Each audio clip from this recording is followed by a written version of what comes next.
My friends, in the Middle East, Orta Doğu'daki Iran dostlarım, is virtually beyond, İran behind all the terrorism, tüm terörizmin all the arkasında, turmoil, all tüm the çatışmaların, tüm all the kaosun, killing. tüm öldürmelerin And that should come arkasında. as no surprise. Bu da sizi When he founded the şaşırtmamalı. Islamic Republic, İslami Cumhuriyeti Ayetullah Hümeyni kurdukları pledged, zaman Ayetullah we Hümeyni will şu sözü export our verdi. revolution to the entire world. Devrimimizi dünyanın dört bir tarafına export ihraç edeceğiz The dedi. Islamic revolution İslami to the entire devrimi world. dünyanın dört bir tarafına Now, ihraç ask edeceğiz dedi. Şimdi kendinize şu Which soruyu country sorun. ultimately Hangi stands in the ülke way of Iran's maniacal plans to İran'ın impose radical bu Islam planlarına on the karşı, dünyayı radikal And the answer is İslam'ı clear. yaymasına karşı It's hangi America, ülke duruyor? the guardian of Cevap Western basit. civilization Bu da and Amerika. the world's greatest Batı power. medeniyetinin koruyucusu ve dünyanın en güçlü ülkesi.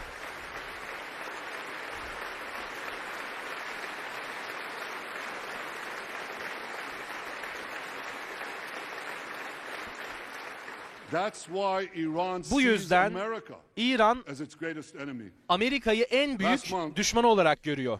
Here they are. Geçtiğimiz ay Revealing comment. bir Ostensibly açıklama about the war yapıldı. in Gaza, but Savaşla ilgili About konuşmam something söylenmişti ancak başka bir soruydu bu. İran'ın Dışişleri İran'ın vekili Hizbullah'ın Dışişleri Bakanı, bu İsrail'le karşı bir savaş değil, İsrail bir araç. the real war Asıl is savaş with America. Amerika'ya karşı dedi. Iran's regime has been fighting İran America rejimi from the moment it Amerika'ya came to power. karşı In 1979, gücü devraldığından beri savaşıyor. it held Amerikan scores of Büyükelçiliğine Americans hostage saldırdılar. for 444 Amerikalıları days. 400 gün boyunca Since then, esir Iran's aldılar terrorist ve o proxies günden beri have targeted İran'ın America in terörist the Middle vekilleri East and Amerika'yı beyond. hedef almaya devam ediyor. In Orta Beirut, Doğu'da they ve killed daha da 241 ötesinde. US servicemen. Beyrut'ta In birçok Africa, Amerikan they askerini bombed öldürdüler. American embassies. Afrika'da Amerikan In Iraq, büyükelçiliklerini they bombaladılar. supplied explosives to Irak'ta maim and kill thousands of American binlerce Amerikan In America, askerini sakatlamak için America, bombalar verdiler. They Ve actually Amerika'da, sent Amerika'nın death squads. içinde They ölüm sent timleri death to murder a gönderdiler former Secretary of ve State bir and a eski former Dışişleri National Bakanı'nı Security Advisor. ve And bir as we recently learned, Dışişleri Bakanlığı they danışmanını even öldürmek brazenly için ölüm threatened to timleri assassinate gönderdiler President Trump. ve Başkan But Trump'ı Iran understands suikaste uğratmak için tehditte that to bulundular. truly challenge Ancak America, İran it must Amerika'ya first conquer the asıl Middle East. And for this, olarak it uses its önce many Orta proxies, Doğu'yu ele including the geçirerek Houthis, tehdit Hezbollah, oluşturabilir and ve Hamas. bunun için de Yet in Husileri, the heart of the Hizbullah Middle ve East, Hamas'ı kullanıyor. standing in Orta Iran's Doğu'nun way merkezinde is one İran'ın proud karşısında pro-American bir democracy, Amerikan my country, yanlısı the state of demokrasi duruyor ve bu da benim ülkem İsrail ülkesi, İsrail devleti.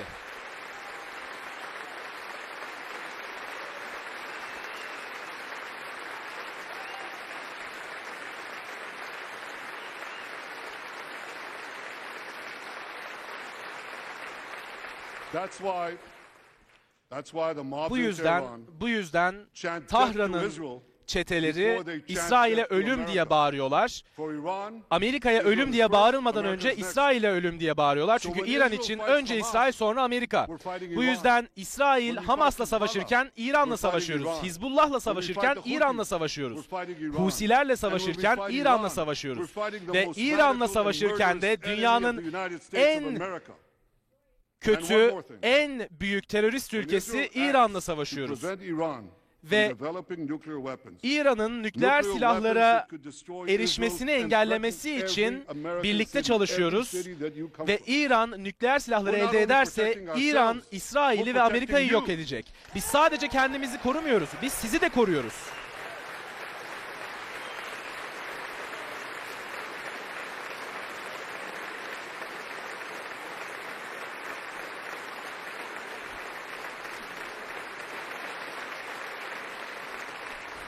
My friends, if you remember one Dostlarım, bir şeyi hatırlamanızı thing from the isterim. speech, Konuşmadan bir remember şeyi this. hatırlamanızı Our isterim. enemies O da bu. are your enemies. Bizim düşmanlarımız Our sizin fight is düşmanlarımız. your fight. Bizim And savaşımız our sizin victory savaşınız will be ve bizim your galibiyetimiz sizin galibiyetiniz olacak.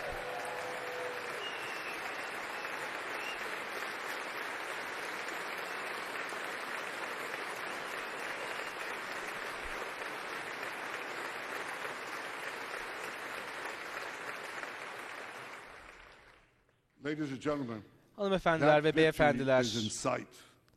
Israel's defeat of Hamas İsrail'in Hamas'ı will be a yenmesi, powerful blow to Iran's axis of İran'ın terror. terörizmine karşı büyük bir darbe olacak ve bu çevrenin bir diğeri de Hizbullah, bir diğer üyesi de Hizbullah.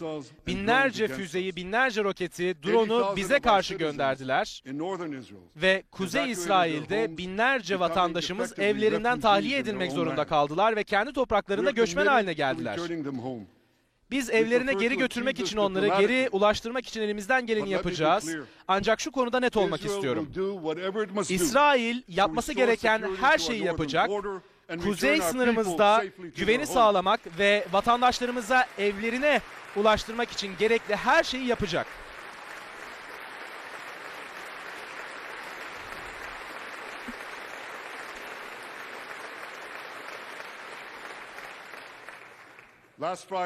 Geçtiğimiz cuma Husiler Tel Aviv'e ölümcül bir drone'la saldırdılar. Amerikan konsolosluğunun birkaç yüz metre uzağına düştü ve birkaç kişiyi öldürdü, birkaç kişiyi de yaraladı. Ve bu saldırıya karşı bir yanıt vermek için yetki verdim ve şu mesajı verdik. İsrail'e ve dostlarına saldıranlar büyük bir bedel ödeyecekler mesajını verdik.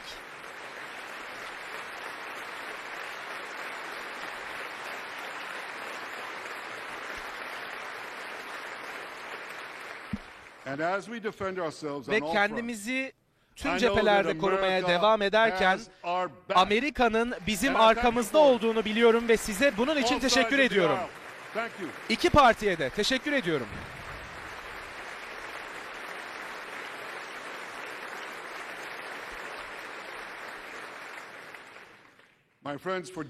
Dostlarım, 10 yıllar boyunca Amerika İsrail'e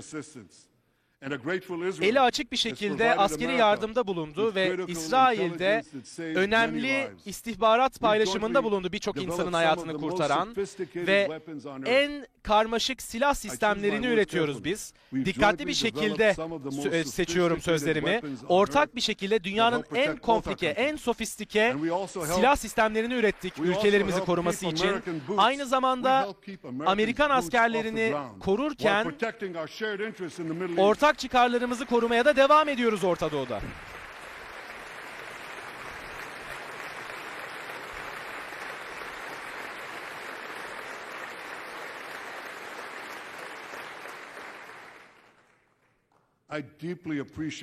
Ben büyük bir minnettarlık duyuyorum Amerika'nın desteği için, bu savaşta dahil olmak üzere.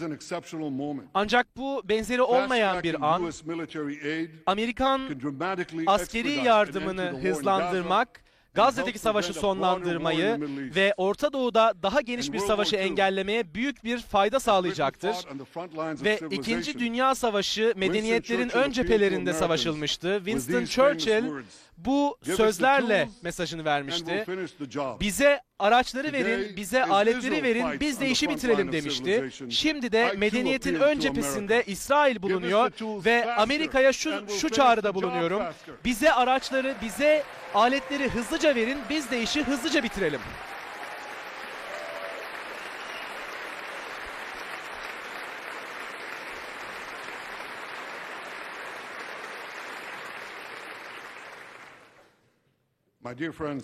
Değerli dostlarım, Gazze'deki savaş yarın bitebilir. Eğer Hamas teslim olur, silah bırakır ve tüm rehinelerini serbest bırakırsa.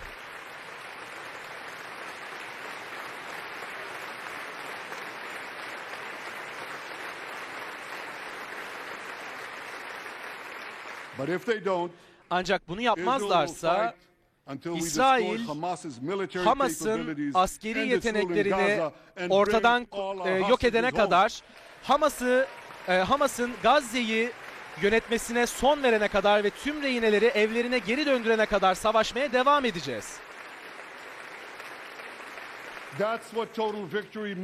Bu da tam galibiyet anlamına geliyor ve biz daha azını kabul etmeyeceğiz.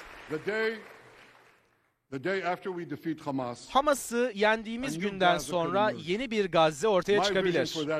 Benim o gün için vizyonum silahsızlandırılmış ve radikalleşmekten kurtarılmış Gazze.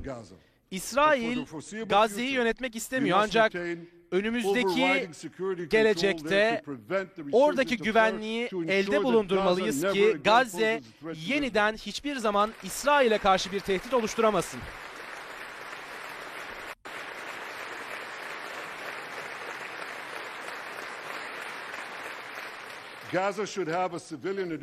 Gazze'de bir sivil yönetim olmalı, Filistinliler tarafından yönetilmeli ve İsrail'i yok etmeye çalışmamalı.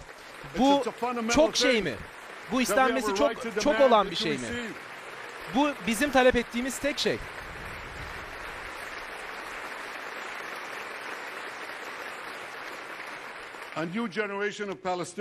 Yeni nesil Filistinliler Yahudilere nefret etmeyi öğretilmemeli, bizimle barışçıl bir şekilde yaşamak öğretilmeli onlara.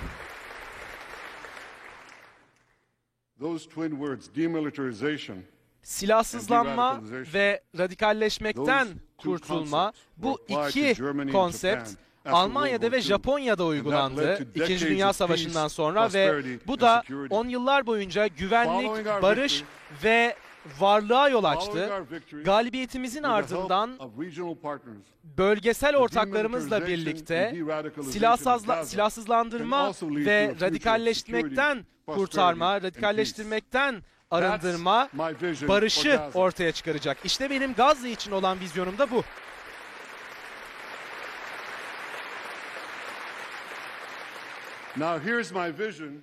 Şimdi Orta Doğu için vizyonumu da anlatmak isterim sizlere. Bu da aynı zamanda bizim 2. Dünya Savaşı'ndan sonra gördüğümüz yaşananlardan şekillendi. Amerika Birleşik Devletleri Avrupa'da Sovyet'e karşı bir ittifak oluşturdu ve benzer şekilde Amerika ve İsrail Orta Doğu'da İran tehdidine karşı bir ittifak oluşturabilir. İsrail'le barışta olan tüm ülkeler ve İsrail'le barışacak tüm ülkeler bu ittifaka davet edilmeli. Biz bunun bir kısmını 14 Nisan'da gördük.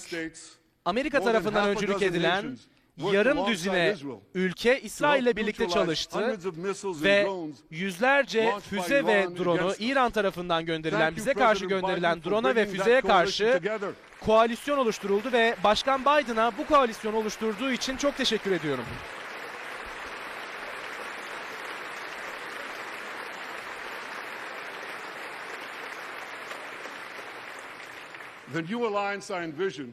Bu yeni ittifak İbrahim Anlaşmalarının doğal bir uzantısı olacak. Cumhuriyetçiler ve Demokratlar tarafından da desteklenecek. Bunun için bir isim de düşündüm. Buna bence İbrahim İttifakı demeliyiz. Başkan Biden'a liderliği için de teşekkür etmek istiyorum. Tarihi İbrahim Anlaşması'na öncülük ettiği için.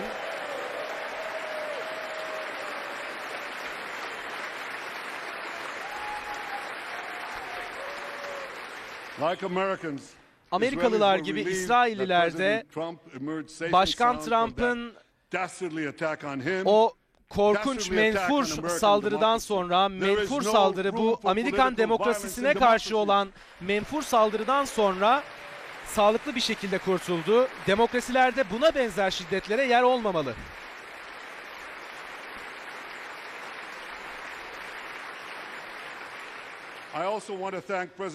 Aynı zamanda Başkan Trump'a İsrail için yaptığı her şey için de teşekkür ediyorum. İsrail'in Golan Tepelerindeki egemenliğini tanıdığı için, Kudüs'ü başkentimiz olarak kabul ettiği için, tanıdığı için ve Büyükelçiliği oraya taşıdığı için Başkan Trump'a teşekkür ediyorum.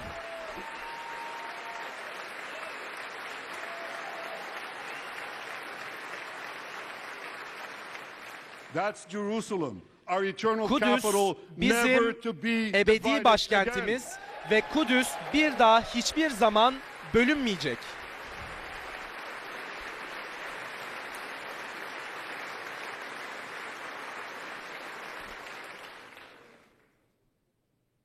My dear friends, Değerli dostlarım, Democrats and Republicans, demokratlar ve cumhuriyetçiler, despite these times of upheaval, bu zor I'm zamanlara hopeful about the rağmen future.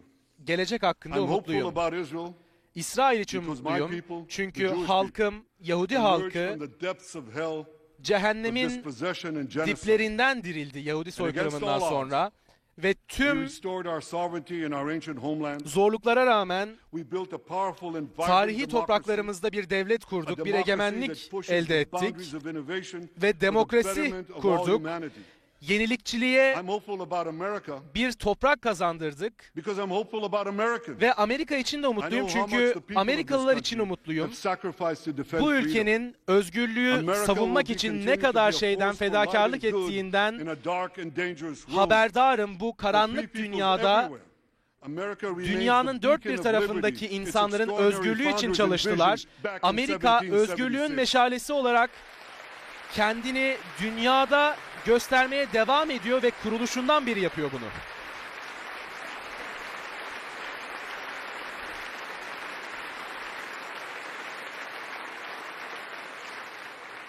Working together, I'm confident Birlikte that our two çalışarak nations iki will ülkemizin, vanquish the iki tyrants and ulusumuzun, terrorists who threaten us tiranların both. ve teröristlerin, ikimizi de As tehdit Israel's eden Prime tiranların Minister, ve teröristlerin I promise alt you this. edileceğine inanıyorum.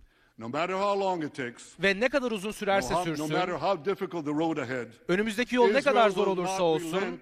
İsrail Israel will not vazgeçmeyecek, bend. We will defend İsrail our land. eğilmeyecek, We will defend our topraklarımızı people. koruyacağız, We will fight halkımızı until we koruyacağız achieve victory. ve Victory galibiyet over elde liberty, edene kadar rather savaşmaya victory of devam liberty over edeceğiz. tyranny, Özgürlük victory of için life galibiyet over death, elde edeceğiz, victory of hayat good için over galibiyet evil. elde edeceğiz, That's our iyilik solemn için commitment. galibiyet elde edeceğiz ve bu da bizim verdiğimiz söz.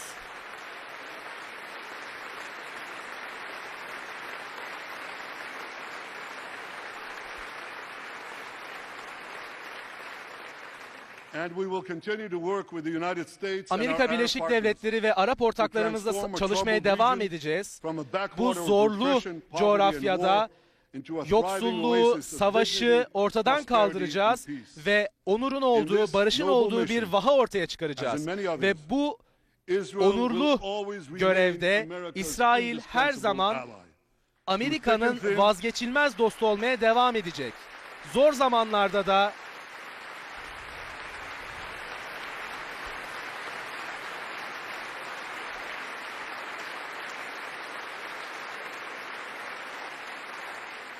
Through thick and thin, zor zamanlarda in da good times and in bad, ve iyi zamanlarda Israel da will always be İsrail your loyal her friend zaman and your sizin steadfast sadık partner. dostunuz ve behalf sarsılmaz of the ortağınız people of olmaya Israel, devam edecek.